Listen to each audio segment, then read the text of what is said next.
The setting is marvellous and it's about as American as you can get. But the beauty and challenge of the terrain have proven themselves. And now the 2005 Dodge Tour de Georgia is ready to start. Phil Liggett, and welcome to the Dodge Tour de Georgia. I'm with Bob Rolling commentary. Frankie Andreu is doing the interviews, and one man he's interested in watching, Lance Armstrong. He's brought a great team with him here to try and defend the title, and here he is now talking with Vyacheslav Ekimov. Is Lance the #1 guy here for Discovery to try to win, or do you have, let's say, a backup plan also? I think we have some backup plans too. Okay. Tom Danielson. Gosh, how his English has improved over the many years he's been racing on American teams. There's one man who won't be in their plan, Bobby Julich, coming off his best ever start of the season. Also Floyd Landis. Now's the time with the new Phonak team to show he's up to the Tour de France. Head into Macon. Then the riders wander around towards Rome, where there is a short time trial of around 18 miles. That should give us a reasonably clear leader, but he won't be decisive. On towards the Loniger, the road becomes quite undulating here, and then the big climb with 1 day to race of Brasstown Bald, and it was decisive in last year's edition. Finally finishing Alpharetta, as I say, just over 500 miles. Bob Young, the mayor of the city of Augusta, getting the 121 riders underway. 5 Pro Tour teams are here, 16 teams in all. And it's a beautiful day, Bob. Absolutely glorious day for a bike race. We're going to take a look at the route the riders will face, starting in Augusta, Georgia, and going due west to the town of Macon. The stage is 128.9 miles, and this area home to the godfather of soul, James Brown.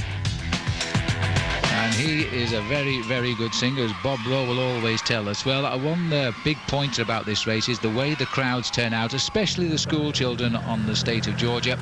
They are lining the route in their hundreds. Riders making a very sedate start here, though, and this is an attack, and it looks like Tia Kreff has gone away. One rider clear there. No reaction from the field. It's been a very gentle roll out of Augusta. Even though it's a beautiful day, the wind is not very favourable. And this is a long way, you know. 128.9 miles at this time of the year is a long way to ask of anybody. Well, this is Dan Bowman who's made the move here, 21 years of age. No reaction at all. Well, they seem to step back into the past here in the state of Georgia as the race just ambles by. The average speed at the moment, Bob, even you could keep up, just over 21 miles an hour. I'm not sure if I could. Dan Bowman, however, is trying to improve on the average speed. He's one of a couple of riders from the very small town that I happen to habitate, Durango, Colorado. He is an alumnus of the Fort Lewis College cycling team, or Fort Luigi in Durango. He's just gone through the sprint point, and now as the peloton nears, it's the Health Net team being led out by Evan Dominguez, and there's his teammate in the Canadian champion jersey, Gordon Fraser, trying to come around to get the all-important points for the sprinter's jersey, and he does come in second place there. So in the Maxis Sprint in Harlem, Georgia, right in front of the Laurel and Hardy Museum, it's the Canadian champion. Well, this is Dan Bowman actually being talked to now by Jonathan Waters, the manager of the TAA Kreff team, probably saying just take it easy, there's a long way to go. There certainly is, and we'll take a break. Welcome back to the Dodge Tour de Georgia. One man has taken the baton in hand, and here he is, young Dan Bowman here, as he now tries to get away from the field, but he's starting to feel the pressure here. He's had an 8-minute 35 lead. It's come back a little bit. He's tried to get up around the 10-minute mark simply because he feels the field will not chase him down yet. He knows he's got 3 finishing circuits in the town at Macon as well, and it's a tough circuit there. Entertainment all around, a little bit of Birmingham bunny hopping here as the riders enjoy the scene. And here's the big crowd now as we get to the Maxis Sprint here in Milledgeville. Not too far away from Macon now, about 30 miles or so. And this young man, well, he could have done a bit of help, I think, Bob. He's starting to show a little bit of the strain there. The field 6 minutes 45 seconds still behind. Bit of a headwind buffeting the field, so the chase hasn't really begun in earnest, but the field is starting to close the gap down to our lone leader, and 120 miles out in the front by yourself is quite a impressive undertaking for the young man from Durango, Colorado. A little bit of an effort here by Finelli, but again, nobody really coming after him, as the riders now are beginning to get a little bit twitchy, I would think, because the finishing town, Macon, has 3 very difficult circuits on it. It's not over by any means when you see the finishing line for the first time. Already you see Bowman's been out now in front for 74 miles. It's been more or less a block headwind. The average speed only just over 21 miles an hour. So the rider's really suffering. Here's Pinotti and Finelli here. They've got away by 45 seconds, Bob. I think they're just trying to get to the town first because they're not going to slip the field today. No, I don't think there's going to be any slipping of the field. Here's Dan Bowman. Pinotti, and Finelli are about to catch him. You can see him just coming onto the wheel now of Bowman. Bowman probably will be getting shelled immediately by these two chasers. They're both Italians, and one of the riders, Pinotti, on the Pro Tour team, Saunier Duval, led here by the great Italian champion, Andrea Taffi. Oh, well, they just went straight by him. That is a real shame, but he had no resistance there. They've gone straight through. This is a heartbreaking stretch of road as we roll through the undulations towards Macon. The climbs aren't easy either. They're long drags of over half a mile or more. The peloton quickly sweeping up then, and Phonak in evidence here, Sasha Erwider from Switzerland. They'll be thinking later on perhaps towards the time trial for Floyd Landis. Ivan Finelli has also given best now. You see the Heartbreak Hill in front. These aren't the best roads, Bob, in a block headwind. Very tough roads, undulating as we say, and there's Pinotti dropping Finelli. So Pinotti on some good form, and he's gone out to try to steal a bit of a march before the peloton gets to the finishing town of Macon and those very tough circuits. Big headwind, but Pinotti is trying to give it his best. Colavita and HealthNet on the front leading the chase, only 10 seconds behind. It's wipeout time now. The field getting to sense the finishing circuit in Macon. They may not know what it's like in Macon, Bob, but there is a very severe hill there. They've got cobbles. They've got just about everything. 9.5 miles to go. Marco Pinotti is about to come back into the fold, being led by the Phonak team. They have a couple of very fast sprinters on their squad, including the great South African Robbie Hunter. Okay, well, as they all get it together, well, this is the field now as they begin to head in towards the town, and a complete peloton now, about 115 riders in the break. These are the standings before the Dodge Tour of Georgia in the USA National Racing Calendar. Chris Werry, the boys from HealthNet, had a great start to the year. Gord Fraser in second place and Scott Moniger in third place overall. Fraser's been in the action in the sprint. He's looking for the points competition.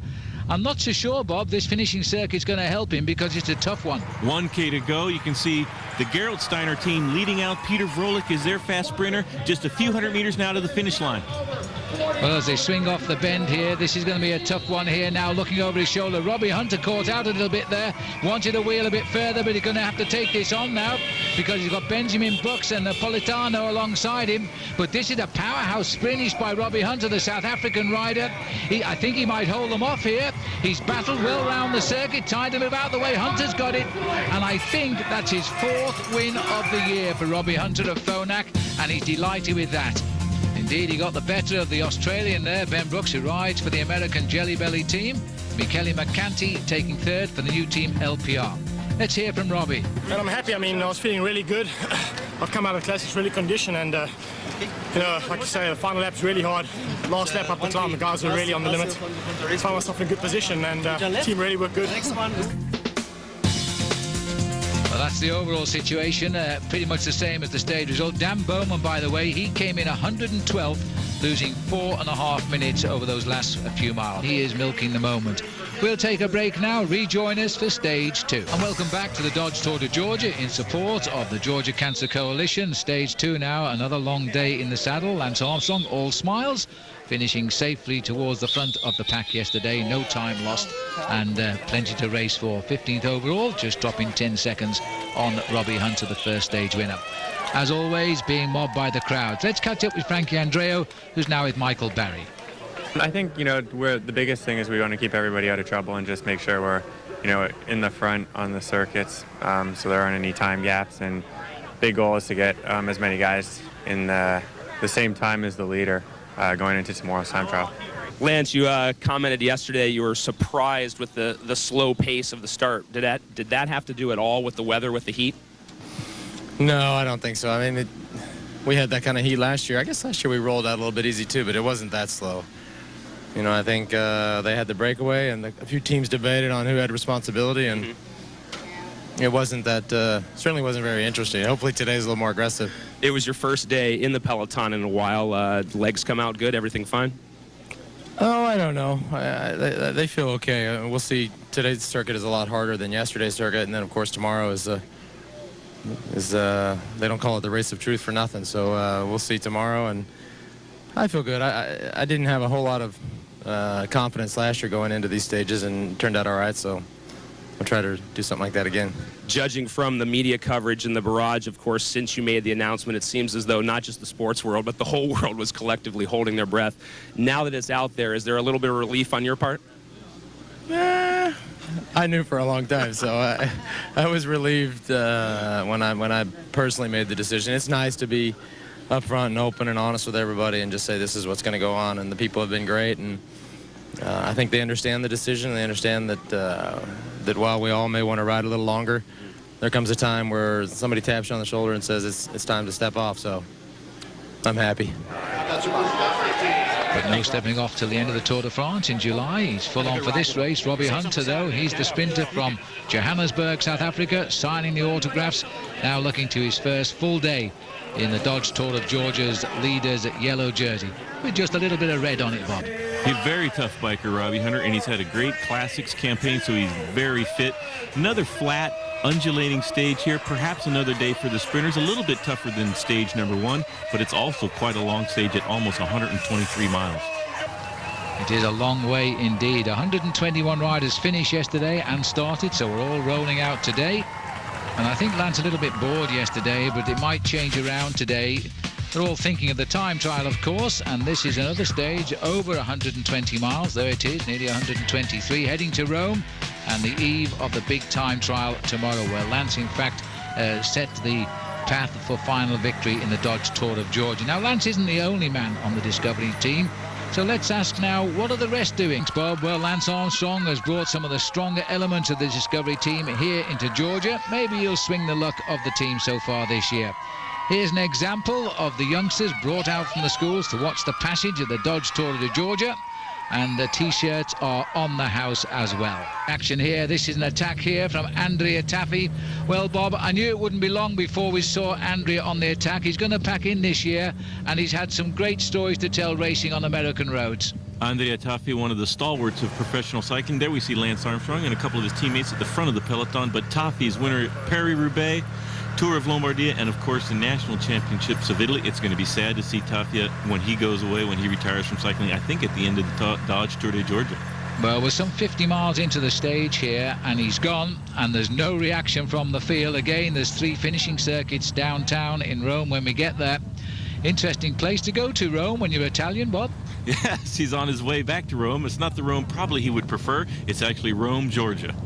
Well, as he now settles into what might be a long day in the saddle, we'll take a short break. Rejoin us for the action. Welcome back, and here is Andrea Taffy. He's been away an awful long time, and the pain won't end once he gets into the centre of Rome, because there are climbs all of the way. Just a 12-second advantage now, Bob. He's made a big show, but it's going to be over shortly now once he's over Clock Tower Hill. Andrea Taffy on a long breakaway today, just about an 11-second lead. The main field breathing right down the strong Italian's neck. Well, we first heard of Andrea Taffy back in 1990, a year after he turned pro, when he won a couple of stages of the now defunct Tour of the Americas down in Florida. And then, of course, he's gone on to a sparkling career. I'm sure he would have loved to have won here, but I'll tell you what, these 4 circuits here in the town are taking their toll. They're breathing down his neck, and he's not going to get much hope now, Bob. Very close now. You can see the field just behind Taffy. Tough climb out on the course in this finishing circuit in Rome. Perhaps not as tough as the 7 hills of Rome, Italy, but proving very difficult indeed. Look at the struggle that Taffy's going through right now, just cresting the top. He's so popular here. If the crowd could will him around, I think they would. But those long, thin legs are not quite as sprightly as they were back in 1999. The field have got him, and they're all together now for the finish. And, well, we feel a little bit sorry for him as we go to a kilometre to go under that kite there, and back in the bunch now, all of them, as they come off this bottom bend here now. There's a lot of riders here in the action. Ivan Fanelli launching an attack towards the line now. This is a big chase down.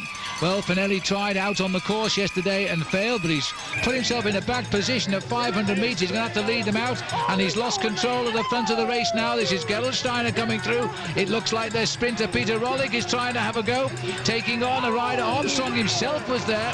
I think Armstrong probably got over the line, second or third, but Peter Rolik has given Gerolsteiner the result. There it is, 4 3/4 hours in the saddle, and it was Kinziato who was second, Armstrong given third. Good, I didn't expect it so hard, but Discovery Channel did a big job. They pulled very hard the last 3 laps, and but at the end Lance was alone, and he had to do all the work, and I have to thank Levi, because he helped me out in the sprint in a great way, and it was not a big problem for me to win.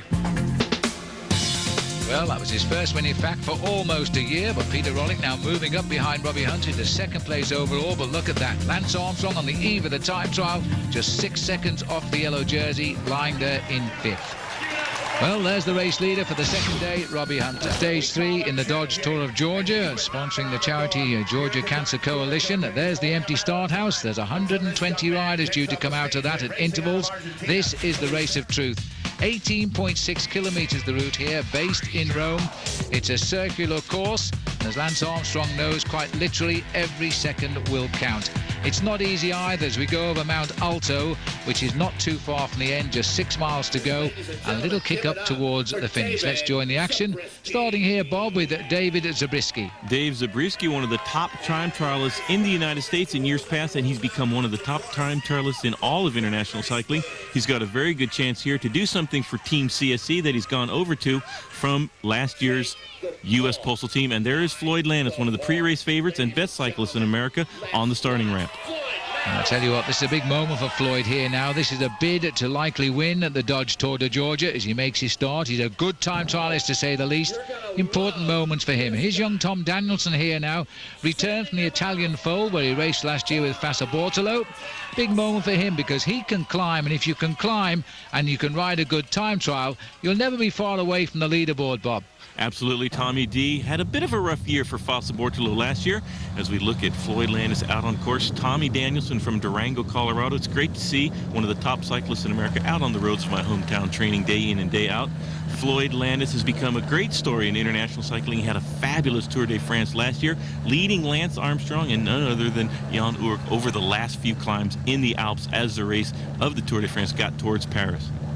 Just watching his position here, pulling himself right onto the end of that saddle, and he's riding a specialist time trial bike here. Not all of the teams have got these time trial bikes with them. Interesting check that though. Zabriskie was the best time, and now Landis has gone over the top of him there, setting best time as he heads down towards the finish. We'll go back to the start house. Here's Chris Baldwin from the Navigators team as he gets the call to arms and heads off. Another top time trialist from the United States of America, Chris Baldwin. He has the red, white, and blue stripes as national champion in this discipline. We're looking up on the race course now. Tommy Danielson, third fastest at the first split, just 11 seconds behind Floyd Landis. That's a great ride being put in by the young man from Durango, Tom Danielson. Like we were saying, he had a tough time last year on the Italian squad of Fassa Bortolo. He's come back into the fold for an American team, the Discovery Channel team, I think at the behest of Mr. Lance Armstrong. And when Lance asks you to come to the team, it's a good idea if you do. Absolutely right. He had a good Tour de Langkawi. Talking of the Tour de Langkawi, Landis here, the last time trial he won was back in 2000 when he won the opening stage of the Tour de Langkawi in Malaysia, which was a time trial. He went on then to finish 5th overall in that race. But what a wonderful series of races he's had since then, because he's on the old Mercury team then. He's now, of course, with US Postal, moving on to Discovery and then coming over here to Phonak. There's Levi Leipheimer, Gerolsteiner. Big moment for Levi. He said he's come here to give his best shot. He has all the elements he's capable of, Bob, of winning this race overall. Yes, most certainly. He spent a couple of tough years on the Dutch team Rabobank in the last couple of seasons. Didn't have the great results to follow up the third place that Levi got in the Vuelta a España a couple of years ago. Floyd Landis, look at him on the very absolute tip of that saddle. I hope he doesn't scoot too much further forward or he'll fall right off of his seat, but he's putting in a huge effort, and look at the strain on Floyd's face, trying to do a good time here today. Levi out on the course now as well. Well, in fairness, he's pulling well out there. He's having a tremendous second half in the race. Here's Levi, second to Landis at 6 seconds, fastest at first split. That's an amazing ride by Levi. And looking very, very smooth here. He is such a very good cyclist. Solid shoulders, not rocking and rolling. But what can this man do? Bobby Julich, he won Paris-Nice, he won the Criterium International. We know his ability as a time trialist. and we know he wants to win the Tour de Georgia. As you can see, the rain continues to come down. For the later starters, the roads are now quite wet, and that'll be a big test. Back out on the course here, and the wobbling legs of young Tom Danielson, but he looks as though he's going pretty well. Third fastest at the second split, only 12 seconds down on Landis. He'll be very pleased with that. He hasn't lost any time hardly at all, just 1 second the last few kilometers. Floyd on some good form, so Tommy D's having a good ride. Bobby Julich absolutely on fire so far this spring, winning Paris-Nice for the first time of any American, as well as Criterium International. He is having the spring of his life, and after 12 years as a professional, Bobby Julich is coming into some really good form. Let's see what he can do here in the race of truth in the Dodge Tour de Georgia. Well, I'll tell you what, he's made a great start there. He's got those 3 wins under his belt already, setting the mark now. Levi Leipheimer out on the course. It's incredible to think how well American cycling has come on over the years, and this man has spearheaded it. Lance Armstrong, the 5th overall, so he's near the end of the starters to go out of the start house, and there's no hiding now for Lance Armstrong. We're going to show his form, and he's going to tell us just how well is he going. We'll have all of the answers when we come back after the break. Come back to the Dodge Tour de Georgia. Well, all of the big Americans, Bob, on the top Pro Tour teams are firing today. Fastest time at the second split, so Bobby Julich still on good form and making a huge effort as Dave Zabriskie comes towards the finish line. Bobby Julich probably carrying the hopes for Team CSC for the general classification, the overall title, but Dave Zabriskie is setting a very fast time out on the course right now. This should be the best time as he comes up to the line, and it is 40:17. That's a great start for Team CSC. Meanwhile, in the nearby start house, the last man to go, the leader of the Tour since it began, Robbie Hunter. He's not a bad time trialist, Bob. He's been the time trial champion of South Africa. Okay, that's a little bit away from being a world time trial champion, but it's not too bad. Now look at this, Lance Armstrong looking as though he's taking the rein full on the nose, and look at that, 26th fastest, just over half a minute down on the best times here. That's not a good start for Lance, Bob. Not an ideal start, an inauspicious beginning to the race of truth for Lance Armstrong. He does, however, know how to meter out his effort as Robbie Hunter is catching his 2-minute man, Rolik, the winner of stage number 2. So Robbie Hunter putting in a good little time trial effort. Meanwhile, out on the course, I think Lance Armstrong is having a real struggle today. Well, there you go, Bob. I told you that Robbie's not a bad time trial rider. He'll go down with a fight here. Let's have a look now. Floyd Landis, remember that Zabriskie is the best time, and Landis is going to be close, but I think faster by a few seconds here.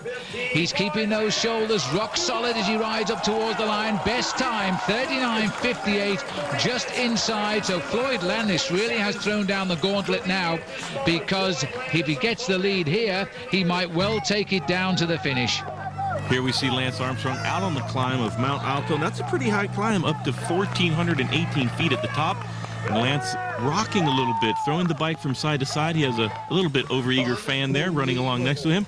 Tommy Danielson setting a good time right there, just over 40 minutes and about a minute behind our leader, which is Floyd Landis, really struggling to the line. Great ride by Tommy D.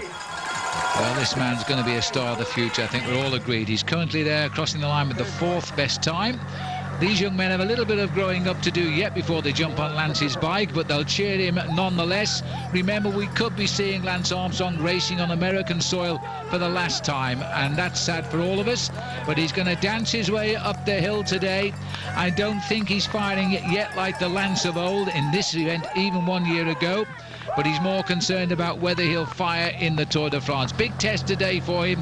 He's now comparing himself against not just the top Americans, but riders who can beat him in the Tour de France. Is that right, Bob? He is struggling on that hill. Chris Baldwin coming to the finish line, setting a very fast time.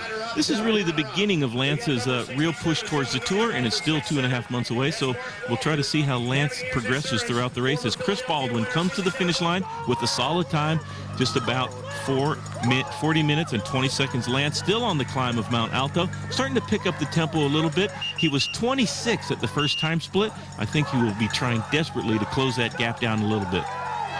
Well, Armstrong now just keeping his rhythm going nicely here. They told me, Bob, it never the sun always shone in Georgia. Look at this rain now as he dances his way up here. The crowd, though, they're not going to be caught out. They're here to get a picture of Lance Armstrong. He's using the shortest way to the top, back down to the finishing line now. I think this will be a good time from Levi as he comes up. It won't be the best time, though.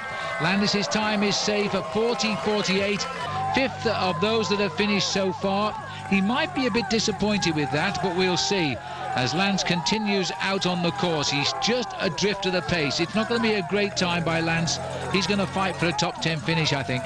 He's maybe feeling a little bit of the unseasonably cold conditions out here in the Tour de Georgia, sponsored by Dodge, of course.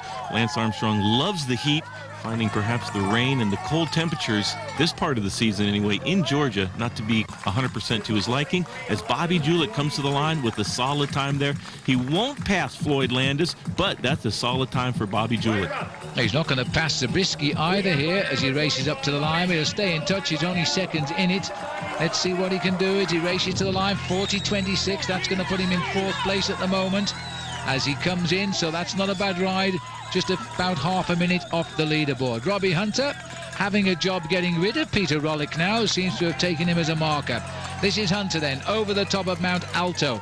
It appears all downhill from here on the contour map. I'm not so sure it is. It's a very technical descent off of this hill, and then there's still some very hard kilometers towards the finish line. Robbie Hunter struggling to keep his leader's jersey, and it's falling away for Robbie Hunter. As we look at Lance Armstrong, already out of the fastest time set by Floyd Landis by quite a big margin there so far.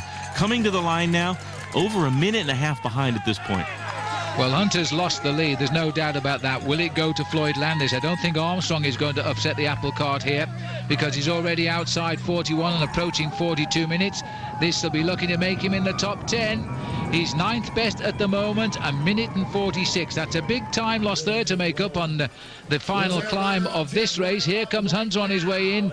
He's going to concede quite a bit of time. Gone is the yellow jersey. Landis will be the next man now in yellow as Robbie Hunter has tried all of the way to the line here. He hasn't given up without a fight. He won't be too unhappy because it's Phonak passing the jersey over to Phonak. Floyd Landis wins the time trial by 19 seconds over David Zabriskie. Lance Armstrong gets his 9 seconds. Let's have a word with Floyd Landis and see what happened. First 2 days were slow and then real hard at the end, and so felt pretty bad each day after the race. And I was a little worried this morning, but things went all right. So, yeah, I'm happy about the way it went. Floyd Landis is the leader after the crucial time trial. Now he's got to defend it in the mountains. We'll be back. Welcome back to the Dodge Tour de Georgia. The time trial is now behind us. One man who rode extremely well in that time trial was Bobby Julich. Let's speak with him now with Frankie Andreu. Bobby, very good time trial for you yesterday. CSC sitting very prominently in the front of GC. The plans for today? We did the same stage last year, pretty much the same stage. I think it's going to be difficult, but not really decisive. I think tomorrow is going to be the day that decides the race. I wasn't that happy. I've been trying to do better time trials this year, and I think yesterday I just had a bad day. The first half my legs weren't going and I felt blocked. So, I could be a little jet lag or could just be at a little pressure on me yesterday. Or I put pressure on myself yesterday. So I'm a climber, but I want to be a good time trialist and I don't like to lose a minute. And I don't want to finish 6th in this race. And talking to starting, Ray Allrod now, the mare, is about to set them on their way again. A long day this, Bob, and the weather doesn't look too good. A very tough, long day, 133 miles, 5 big climbs out on the course, including twice up the Woody Gap, one of the toughest climbs in this part of the country. We just saw Lance Armstrong go through the field. And here is Saul Raisin racing for the French team, Crédit Agricole, over on the continent. A nice little homecoming for Saul. He was a big revelation in this race a couple of years ago, and now he spent the last couple of seasons over in France learning the trade on the Crédit Agricole team. Yeah, great moment there for Saul, a native here of town of Dalton, and riding for a top French Pro Tour team. Got a great future. Let's have a look at the route they're taking us around this time, Bob. And this has got 5 major climbs on it. Bobby Julich predict it won't make too much alteration to the overall, but you never know. There's the contour. Hills come thick and fast after about 14 miles. Woody Gap, Bob has told us about. 2 second category climbs, back over Woody Gap again, then down to the finish in Dahlonega. Floyd Landis now set to defend that leader's yellow jersey over a pretty tough course today. He should be up to it. Remember, he's a man who's now looking to cut out his own career. Start by taking those chances in the Dodge Tour de Georgia because he's in the hot seat now. Lance Armstrong Lost nearly 2 minutes in the time trial. That's a big time gap now for him. But the mountains are ahead of us, and there's a chance here to make up for lost ground, Bob. Well, Team Phonak will really have their work cut out for him. A very long stage at over 130 miles. And Phonak, very solid squad here, one of the Pro Tour teams, and I'm sure that Floyd Landis would love to keep that jersey for another couple of days. We got 2 very tough days in the mountains. Here's the first climb of the day. Fort Mountain, pretty tough climb, and Lance Armstrong tucked right in the front there. And here we see Elio Aggiano from the LPR team, the Italian racer, making a big breakaway. We saw him do this time and time again, trying to bridge up to our little breakaway there in the front. You can see the 5 riders just in front of Aggiano. We saw him do this in the Giro d'Italia many times last year.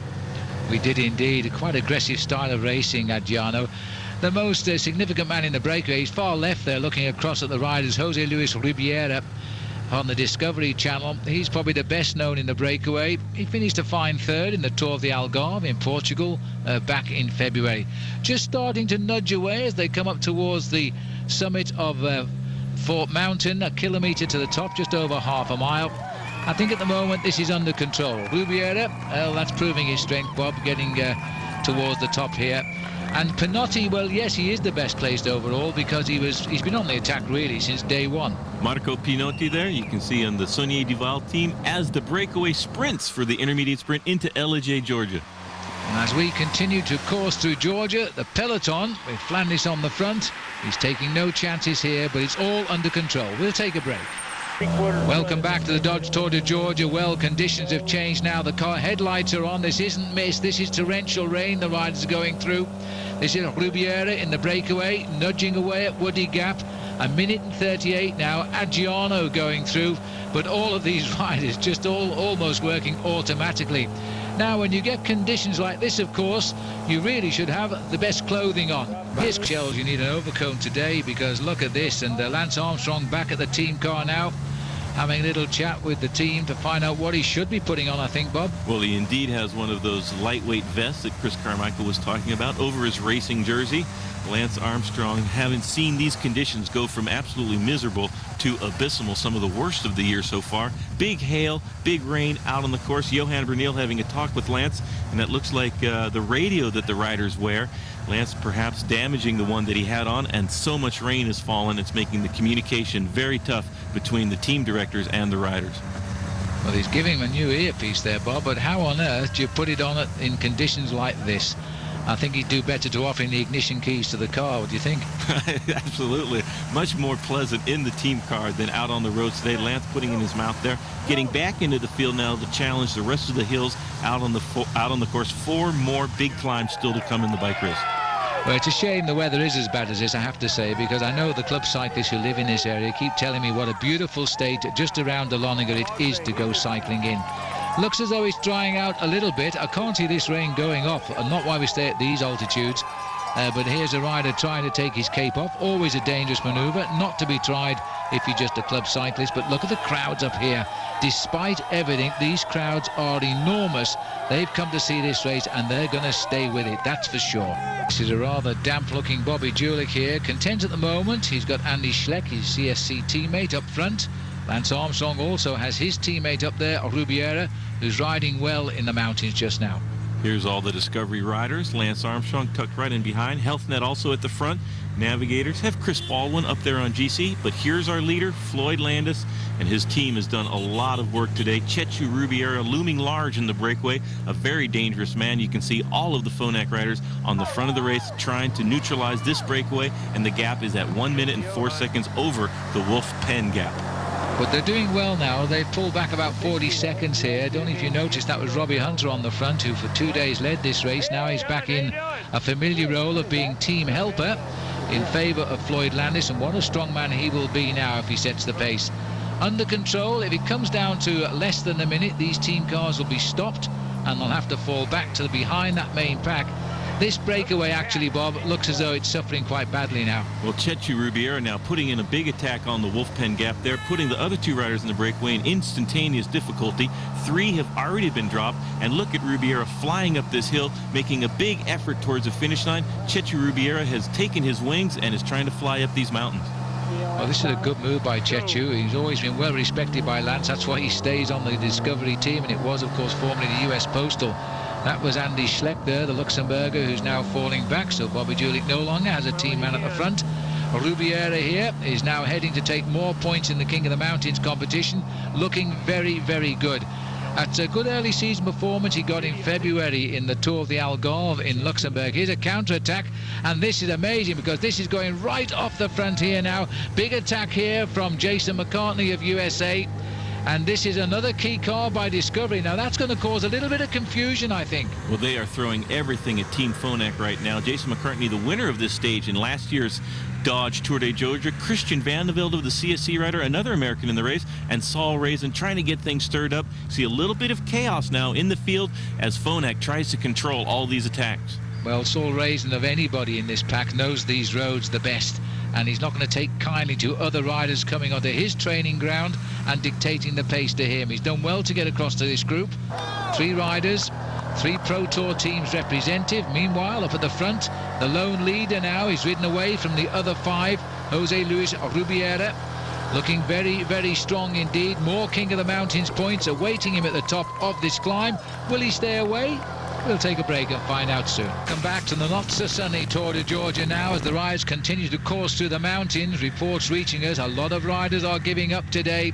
This is turning out to be quite a pursuit. Michael Blaudsen here, the champion of Denmark, trying to get in on the action. And this is going to hurt the field now. Decision time, Bob? Absolutely. This is very, very hard racing. Team Phonak trying to control all of these attacks. You see 2 Discovery team riders up there and a couple of CSC riders with Saul Raisin on the Crédit Agricole team. And now it's Team Phonak that's going to have to make the tempo at the front if Floyd Landis is going to be able to keep a hold of his jersey. These brave spectators here, they were well prepared for the weather. They probably knew it was going to happen. But just look at this now as we look at Jose Luis Rubiera. He has won every mountain climb so far, and there's another one for him, so why change now? He's heading to a lead in the King of the Mountains competition today, that's for sure. But this man really is forcing all of the rivals of Armstrong now to have to whip up the chase. Juan Jose Cobo is now coming up to this very elite little group of chasers, but none of the big hitters are here, I don't think, then certainly. Floyd Landis' team still trying to cover the attacks that are going on from the peloton up to try to get to this man, Chechu Rubiera. The rain abating just a little bit now, but the roads are still very slick. This is a technical descent. The riders are going to have to watch out, and these 2 riders have been dropped by Rubiera, but they're trying to close the gap back down. You can see that's probably Schleck and Kraus, who were just dropped at the top of the last climb, trying to get back on terms with Chechu Rubiera, who's riding an absolutely storming race here today. Well, I think they've done pretty well here. That's Schleck in 2nd place, and Kraus, they've got back, and I think Rubiera will not be too unhappy about that.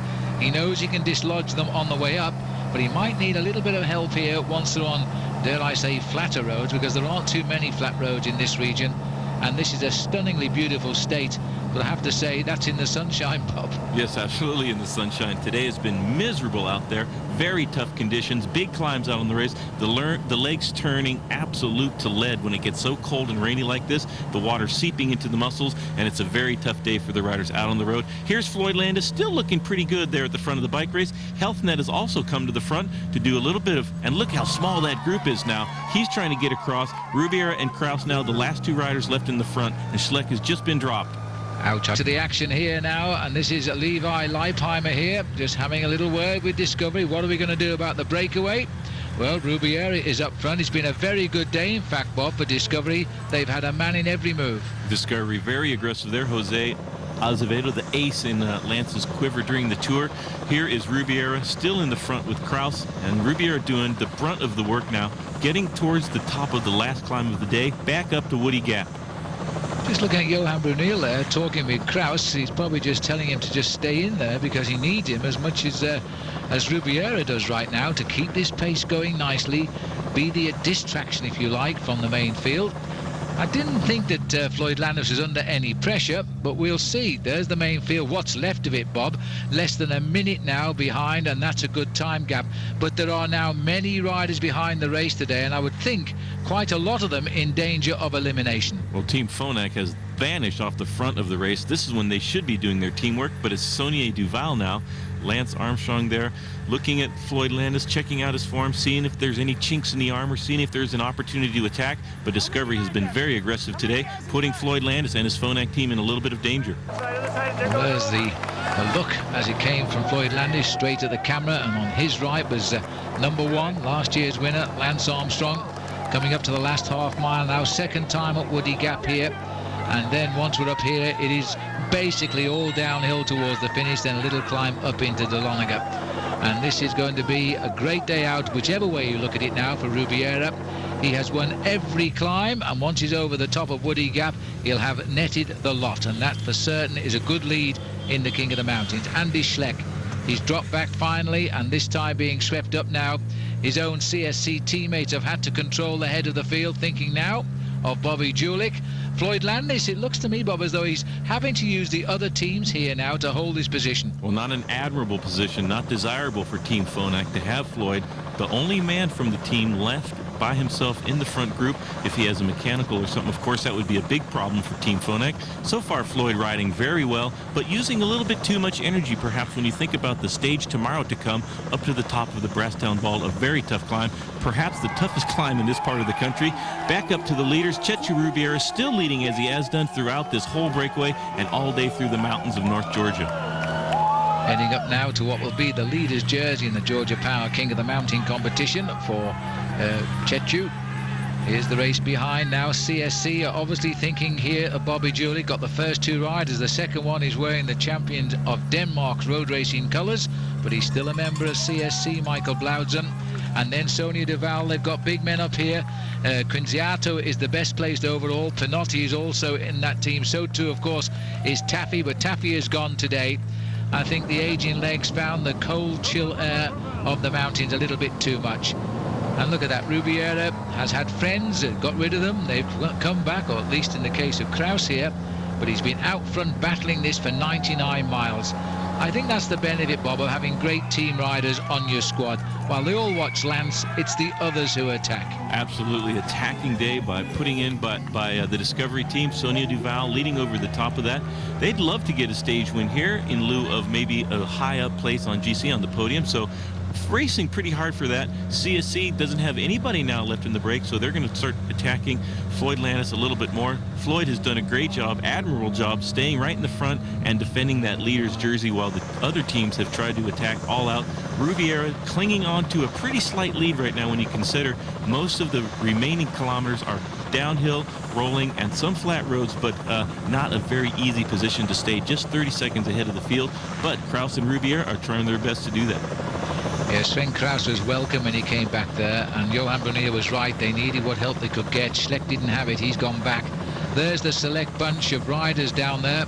As far as we know, Bobby Julich is in that group. Lance Armstrong and Floyd Landis certainly are, and that is going to reshape the overall classification tonight, at least amongst the top 10 or 15 riders.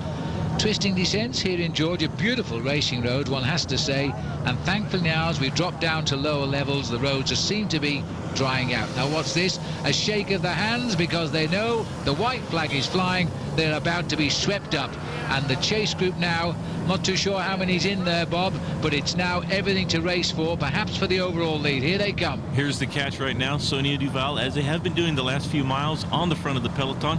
Only 26 riders now left in the front, and Floyd Landis comes flying into the field, one of the very best descenders in the sport, and he's going to need those skills in the closing kilometers of this stage.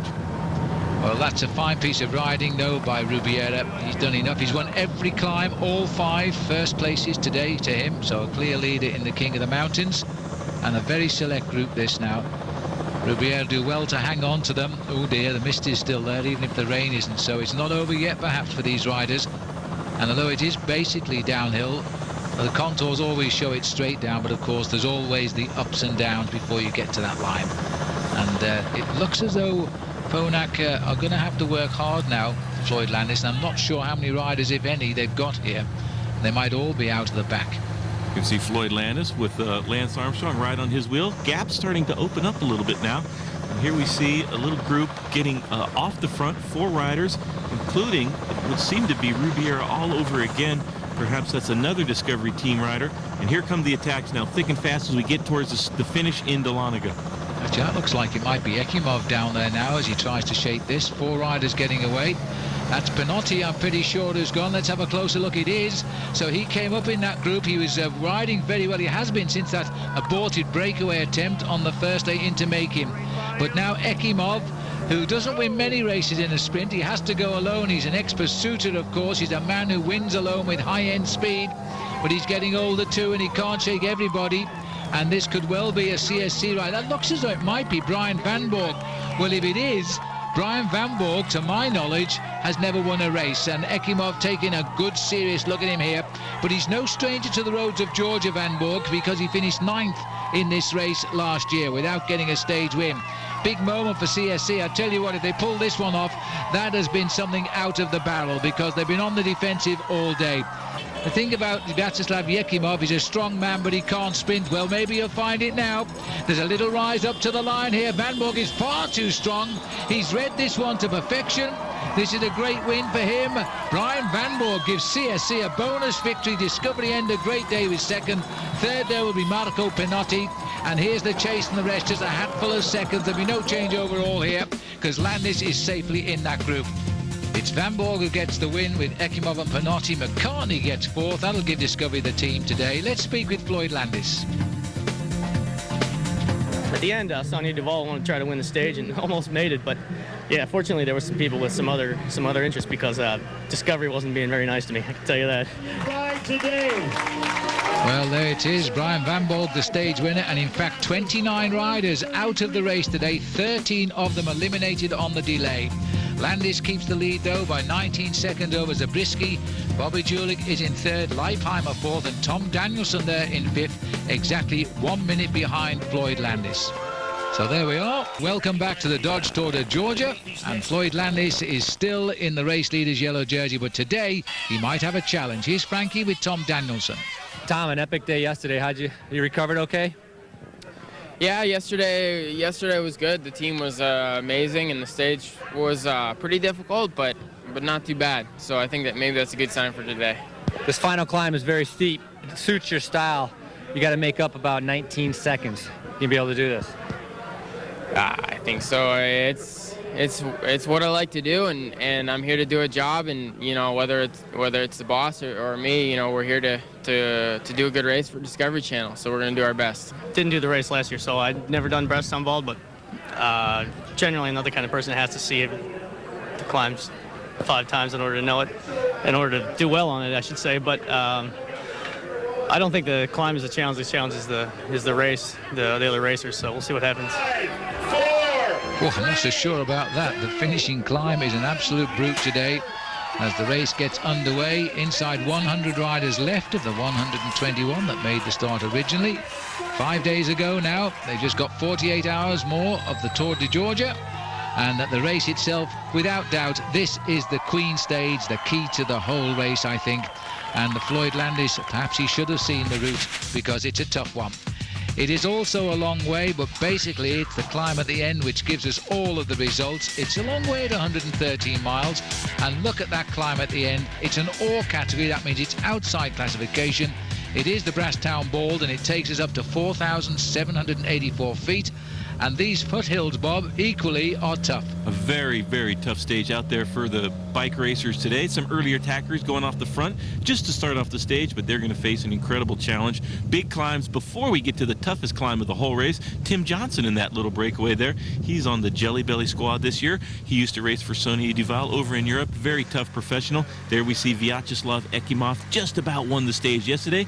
And his big boss man, the captain of the Discovery team, Mr. Lance Armstrong. Brasstown Bald, nearly 5,000 feet in elevation. Of course, most of the stage at sea level, so that is a big climb to finish off today's stage. Well, here's a move here now by Jason McCartney here. So Discovery, who did win the team prize yesterday, are beginning to fly again and cause a reaction. This is going to be a tough day out, I think, for Floyd Landis. He's going to have to pull off something very special here. This is Cyril Lemoyne of Crédit Agricole. Also could do with the result this year, that team. They've not had a great start to the year. and the main field, not surprisingly, under the escort of the Phonak boys. So far, they haven't done a thing long. They've led this race from day one with Robbie Hunter for 2 days, now Floyd Landis, and this is the final test day, I think, for Floyd. He's got to hang on to the lead today. He says he's never seen the climb, but watch out, because this man has doing all of the talking here, and that is Lance Armstrong. And everybody, Bob, you know this climb, everybody is afraid of it. It is a vicious beast of a climb. Chechu Rubiera, who had a huge breakaway of nearly 100 miles yesterday, talking to Lance Armstrong. All right, we'll take a break. Rejoin us for the climbs of the race. Welcome back. In the distance, the high spot of this year's Tour de Georgia, sponsored by Dodge. It is the climb to 4,784 feet. What a beautiful state this is, and the riders in the, shall we call them, the valley roads at the moment. And McCartney here, Tim Johnson spearheading a 4-man breakaway. None of them yet affecting the overall lead, but as always in these early stages, Bob, the big men are waiting for someone else to make the move. Discovery Channel team continuing to be aggressive on today's stage. Tim Johnson there, a seasoned professional, raced for a couple of years for Sonia Duval in Spain the last couple of seasons, and he is on the Jittery Joe squad, sponsored by a coffee company, and a shot of espresso might do a rider well today. Still some cool temperatures out on the road. Team Phonak still leading the race. Very tough job they've had to do the last couple of days defending Floyd Landis' lead. Well, now this is interesting here now. Jason McCartney, I think it's a bit of a team plan by Discovery here to see exactly what can work out. Jason himself is in a good position overall, but they're putting him up front to set the early pace and just see what will develop behind. But they've got some big men back there. The two top riders in the classification are Tom Danielson and Lance Armstrong, and they've got the chance of pulling a 1-2 as they get nearer the finish. Phonak are doing what they have to do right now. That's keep the field in contention with that breakaway. 1 minute 20, very manageable when you know the road up to the finish today. It is long and extremely steep, and those that haven't seen it are in for a big shock. Sun out at the moment, shadows on the road, always a good sign. Two riders just hanging on to that lead. And that looks like Jason McCartney just trailing Tim Johnson off the wheel a little bit. Johnson will have to struggle to get back on the wheel to Jason McCartney. Minute 20 was the last gap. The breakaway's down to, well, let's say 1.5 riders right now, because Johnson's having a hard time staying on the wheel of Jason McCartney, who had a revelation last year's Tour de Georgia. He was a winner of a stage into Dahlonega. Looks like he sat up there, waited for Johnson to come back across so they can work together before they get to the last two climbs of the bike race.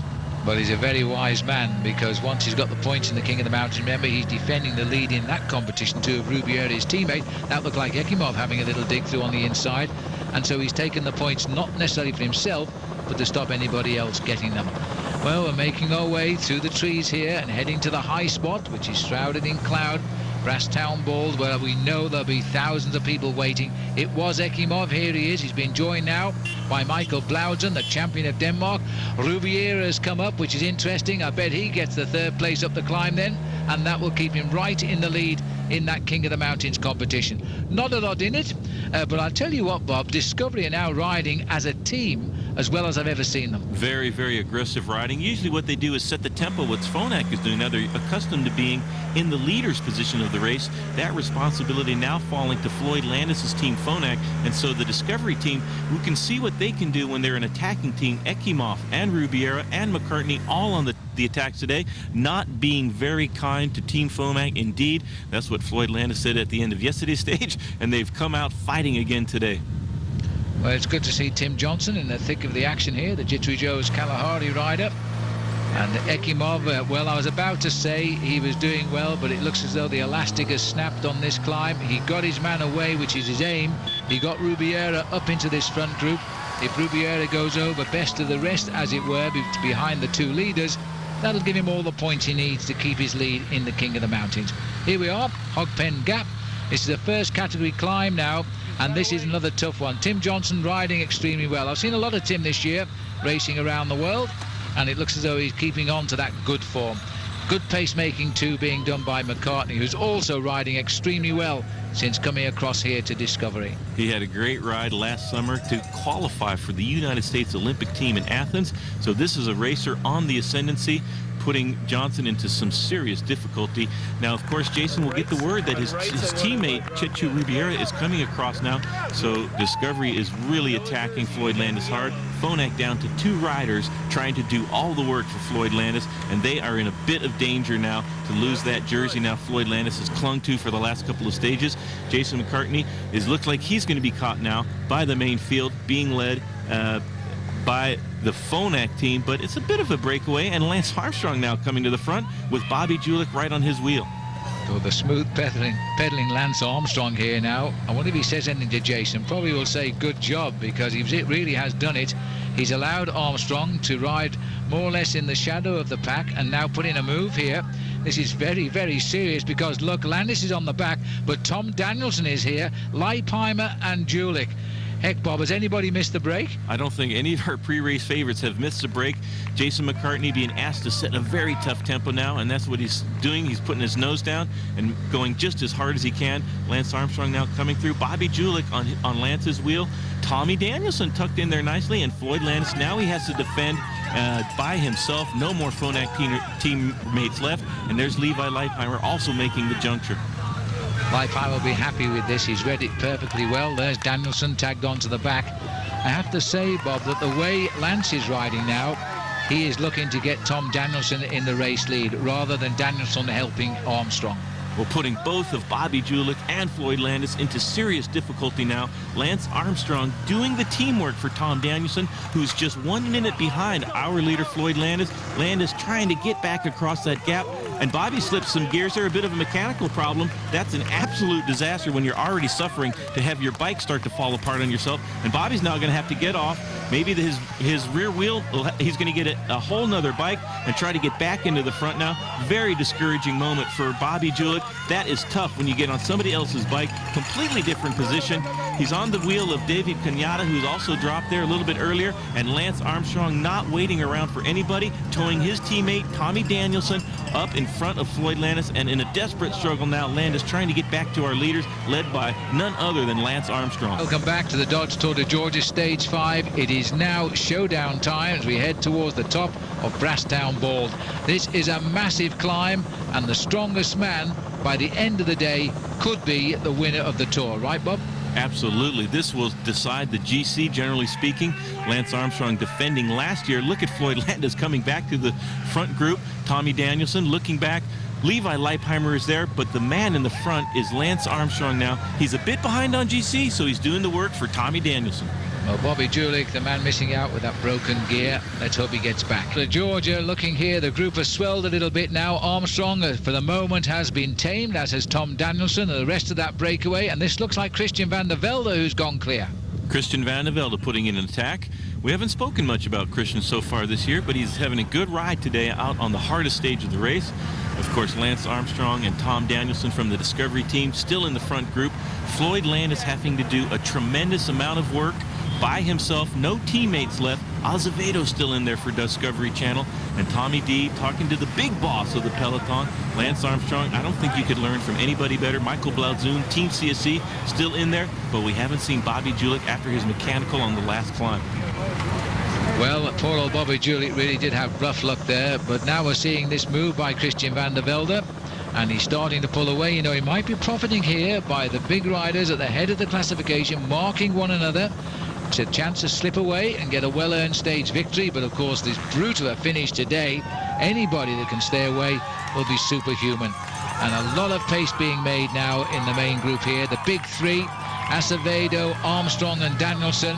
And Danielson really turning the screw, but it looks like it's going to be a great battle now, and Leipheimer is up for it. Tommy Danielson putting in a huge attack now. No response from Floyd Landis. The only man being able to match the acceleration is Levi Leipheimer, having a good Dodge Tour de Georgia. But look at Tommy Danielson there. Floyd Landis now, he knows he only has 1 minute cushion between himself and Tommy Danielson, and even less than that to Levi Leipheimer. So it's Floyd Landis now trying to get back across to that gap. Lance Armstrong sitting on Floyd's wheel. He will not help him at all. You can see Floyd in the yellow jersey, and on his wheel is Lance Armstrong. Tom Danielson, one of the revelations of American cycling in the last couple of years. He's run a lot of big races on domestic soil. He's had a hard time on Fossa Borsallo last year, but now he is a new man on the Discovery team, and he's doing a great ride up the Brasstown Bald on the early slopes of this climb. Well, it's clear now that little conversation Lance had with him was something like, just wait till the slope starts and then give it a go and see who can go with you. If you're feeling good, well, at the moment, only Levi Leipheimer can go with him. This reminds me a lot of the climb in a place called the Genting Highlands, just outside Kuala Lumpur in Malaysia. Tommy Danielson knows it well because it was the scene of his great victory in the Tour de Langkawi back in 2003. And this year he eased up on that climb because he wasn't quite ready for it. He still finished 5th overall in that race, but now this couple of months on, that race is in February, this couple of months on, how his form has come on. It's a big day for him today, I think. It's a great day for Tommy Danielson. He caught up to Christian Vande Velde in just a few pedal strokes. Vande Velde now will have a really hard time staying with the two best climbers in the race at this point. Look at Floyd Landis struggling. Tommy Danielson is starting to come on form a little bit earlier in the season in the Tour of Catalonia, where he got second in the final time trial, and Lance Armstrong just sitting on the wheel of Floyd Landis right there. He won't do anything, not one pedal stroke, to help Floyd Landis because Lance has his own teammate, Tom Danielson, up the road. Levi Leipheimer glued to his wheel as they sweep past Christian Vande Velde as well. Gosh, Bob, what a difference a year makes. Landis would have been pacing Armstrong on this climb last year as his team leader. Now he's his team rival. He's got Armstrong still sitting behind him. That's a good point. Floyd's still in the same position with a different jersey, different team, so the tactics completely changed. Levi Leipheimer hasn't done much work now. Tommy Danielson has been leading the climb 3 kilometers to go to the top, and they are incredibly steep. And look at this crowd lining the field. You don't oftentimes see that in North America, but here in the Dodge Tour de Georgia, you see it every single day. Well, I guess this is the biggest event on Georgian road since the Olympic Games back in 1996. It's only been going 3 years, but it really has caught the imagination of the public. This is a great event now, and the riders have done it justice by coming here. All of the top names. Armstrong himself likely choosing this as his final race in America, and now he's having to lasso and control his former teammate Floyd Landis. Landis feeling the full weight now of being the race leader, wearing the yellow and red leader's jersey. He's losing time. Remember, Danielson started the day exactly 1 minute behind him overall. At the moment, it looks to be around 29 seconds. He's just on half a minute away from taking the race lead. And surely, if he gets the race lead today, he won't lose it tomorrow. I don't know how good Armstrong is feeling, but he's doing his job well right now. Danielson and Leipheimer pushing on towards the summit. Tommy D flying up the road now. Floyd in a desperate chase of Danielson. Lance looking pretty good on the wheel of Floyd Landis there, just behind this group. It was 29 seconds the last time check, and Tommy Danielson knows he needs a little bit more time than that, and he will be pouring everything into the last few kilometers of this climb. Levi Leipheimer really struggling now to stay on the wheel of Tommy Danielson. Well, you get some idea. It's always difficult to portray the exact gradients of a hill on television, but you get some idea by the way these two are laboring on the climb. Danielson in and out of the saddle, just about keeping that bike momentum going, and as soon as he senses he's slowing, he's out of the saddle again, pushing on. He's got immense strength. I'm always surprised though, Bob, and he's your friend, he comes from your town, Durango, that he's quite as old as he is at 27. He is a new pro. He started a bit late. He wasted a couple of years. I don't want to say wasted, but he was a mountain biker, but he's really found his legs as a road racer. All right, let the battle continue, and we'll take a break. We're back with the Battle of Brasstown Bald in the Dodge Tour de Georgia. These two riders are still clear, and the finish is not far away, and the gap has opened. It is touch and go now whether Floyd Landis will keep his lead, or indeed, Bob, will it swing now to Danielson? Very cool temperatures at the top of this very high climb. You can see the breath coming out of the riders now. A little bit flatter section of the course, and our two leaders are making good tempo now, going a little bit quicker. Levi Leipheimer finally coming to the front. Tommy Danielson making all the tempo on the steep parts, and this climb kicks up with a big sting in the tail to the finish at Brasstown Bald. Well, this has been a tough climb. This really is. It's got to be one of the toughest climbs around. The gradient has been unrelenting. Danielson has ridden largely at the front here with the most to gain. Leipheimer content basically to follow. helped him a little bit as they're coming up towards the finish now. Always a lovely sign when you see the barriers, you know it's not far to end the pain. Now, will Leipheimer jump him and take the sprint, or will it be Danielson? Meanwhile, down the slopes now, this is Armstrong still shadowing Landis, and the gap is just on 41 seconds here, so he hasn't lost it yet. He's got to concede a further 19 seconds or so. So Landis is fighting for his life here. You can see a big difference in the pedaling action between these two riders and the two riders in front. Lance just sitting on. Lance looking very good on this final climb. He knows this climb well from last year. Floyd never has seen it before, and I think that is not very good news. Every time he looks up the road, the climb just keeps on going, and Floyd Landis in a desperate struggle now, fighting for his life, trying to keep the leader's jersey. Phonak has worked so hard for it. Discovery has been attacking them throughout the days in the hills, and now it's down to the last couple of kilometers between two little groups, two riders in the front, Leipheimer and Danielson, and two riders behind. That would be Armstrong and Floyd Landis, erstwhile leader of the Dodge Tour de Georgia. I think, Bob, we have found the Alpe d'Huez of Georgia here, with the way the crowd is crowding in the two riders here to catch a glimpse of Landis and, of course, of Armstrong. They are still losing ground just a little bit, but I can tell you, although he's a bit behind, Bobby Julich has made a great recovery. He is riding behind in a group of two riders. I think he's got with him Marco Pinotti, but we can't have cameras everywhere. These are the two leaders now at the front. Danielson has gone. He just saw Levi Leipheimer ease that little bit, and this is a serious effort now by young Tom. Those barriers, in fact, was the false summit, because we've carried on the climb here, and now, this time, I think he has cracked Levi Leipheimer. Leipheimer has been content to follow the Discovery youngster, but now he's never going to stop him. This lighter man on the bike is attacked into the corridor of noise here as he heads up towards the summit now, and he knows he's not just racing for the stage win, but more importantly, there it is, you can see it, he needs to win by 61 seconds. There's no bonuses up here, neither should there be, of course. He's got to get 61 seconds now to take the race leader's jersey, because I think, Bob, I said it before, the man who leads tonight wins tomorrow. Just about 400 meters to go. A scintillating attack put in there by Tommy Danielson on Levi Leipheimer. Levi struggling to get back. Tommy Danielson needs just over 1 minute to take the lead from Floyd Landis. He knows what he's got to do, and a stage win would be an incredible bonus. 300 meters to go now. Very steep, still all uphill. Floyd Landis, I think he's lost more than 41 seconds at this point. Look at the breath coming out of Tom Danielson, putting everything into the pedals now. He's got the best teammate in the world sitting on the wheel of Floyd Landis in Lance Armstrong, and Floyd Landis really struggling right now. He knows that attack has been put in by Danielson. Levi Leipheimer is struggling in second place, and streaking to the finish line is Tom Danielson of the Discovery Channel team. And 4 seconds is all he needs on that check. 57 is the deficit. He's got to keep digging deep. He's got to keep sprinting. This could be a hatful of seconds in it, and it may not be all over for tomorrow. But he's found something deep down. He hits the line. The clock starts now. He's got a good gap there on Leipheimer. Leipheimer's on good form too. 6th in the Tour of Murcia in Spain.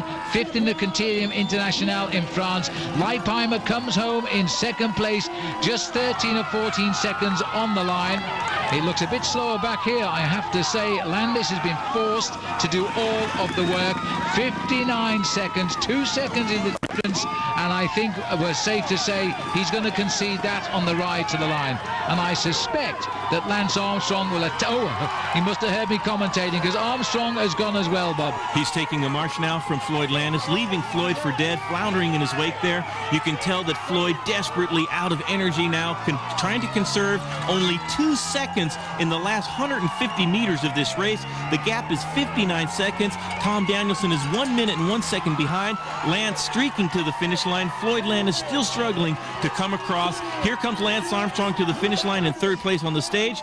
He points to Floyd, and he's saying, Floyd, take a look at the clock. I think you've just lost the Dodge Tour de Georgia. I think you're right, Bob, and this is Landis, but he's fought well. He's had not just one man against him, he's had 3 today in Discovery Channel. But Levi Leipheimer, he gets second at 14 seconds today, but of course the man who's stolen the stage is Tom Danielson. There's Julich. We didn't see too much of him after the gear problem. Has crossed the line in 5th place, and that's a good result for Bobby, all things considered. Floyd Landis will lose his race lead, though, albeit by just a few seconds. And coming up to the line here now, this is the best young rider, Trent Lowe here from Jittery Droz on the left. He's having a good tour, just a little bit behind the leading group. There's the result then. Tommy Danielson wins on a day that 22 riders abandoned this race. Levi Leipheimer in second. Let's talk to Tom Danielson. When Lance was pulling on the front on the last climb, the second to last climb, I wasn't going to let him down. Well, he certainly didn't do that, Tom, and he's got the lead by 4 seconds now over Leipheimer, who's up into second. By 9 seconds, Landis sits in third, Bobby Julich fourth, and Lance Armstrong holds on to fifth. There we are, a new man in yellow, and the first time he comes from a different team this week. It's Discovery for Danielson. To the final day today, the mountains are literally behind them. It's not too bad a day for the big showdown, is it, Bob? It's not. Bill Elliott, they're a legend of NASCAR. There won't be any swapping of paint. There won't be any crashing into the walls, hopefully for the cyclists. And there you see Floyd Landis conceding the lead there to Tommy Danielson. Probably no chance here on more of an epilogue than a real GC battle on today's stage. Floyd Landis happy, it seems like, to be in second place. And look at our new leader there, Tommy Danielson, looking very cool and calm and collected as Bill Elliott is the official starter. Well, this is it, and this is the final day. Tom Danielson has won the Battle of Brasstown Ball. Let's have a look what's on the menu for today. It's another long day of 201 kilometres. That's 125 miles. We move away towards the big finish now in Alpharetta. We come out of the hills and we head down to the flatter roads now. It should be a day for the sprinters, but this hasn't been a race for the sprinters, really. We have to go way back to stage 2. 3 stages in between, 2 in the mountains, 1 time trial. No chance for the sprinters or a man like Il Gladiatore, Andrea Tafi. One of his last races of his career here in the Dodge Tour de Georgia.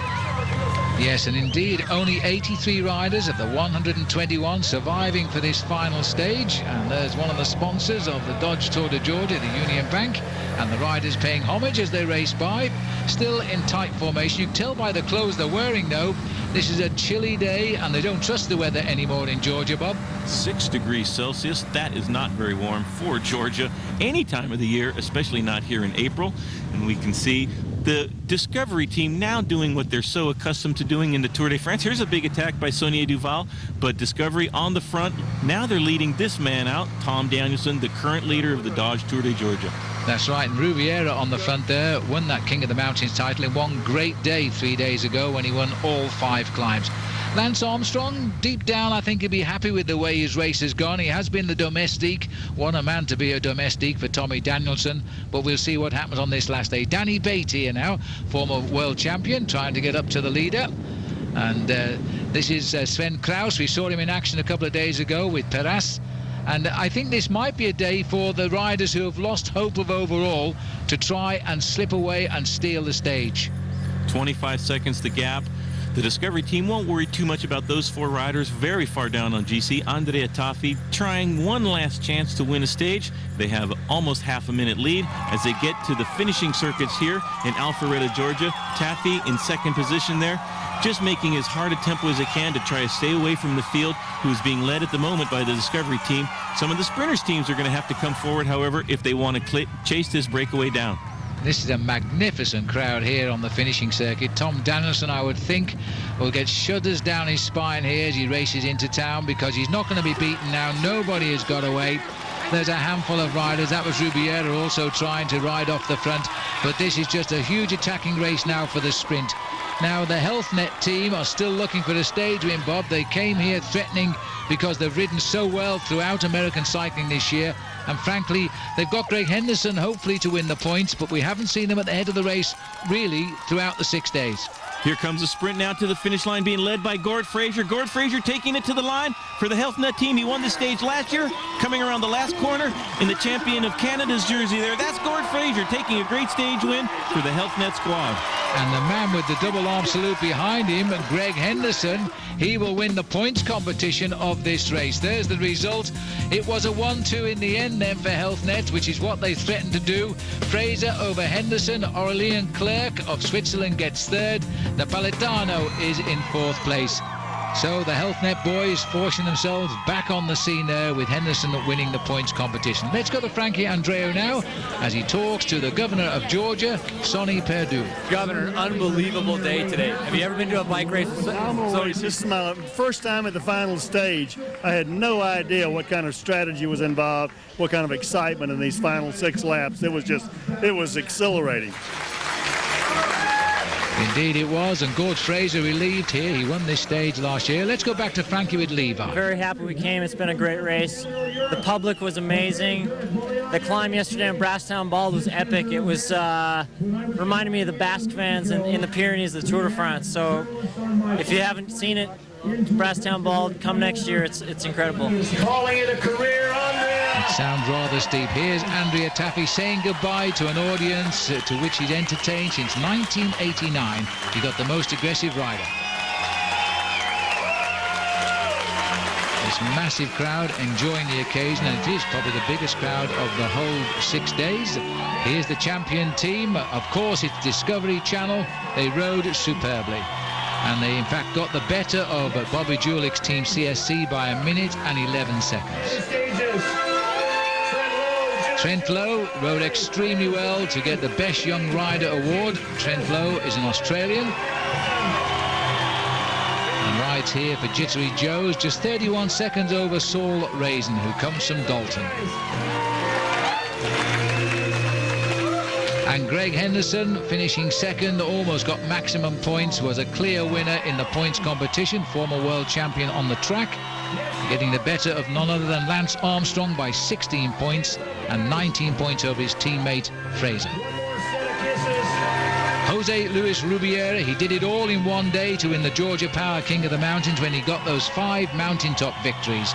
He won the race quite convincingly by 16 points over his breakaway partner then, Sven Kraus, with Pinotti taking third.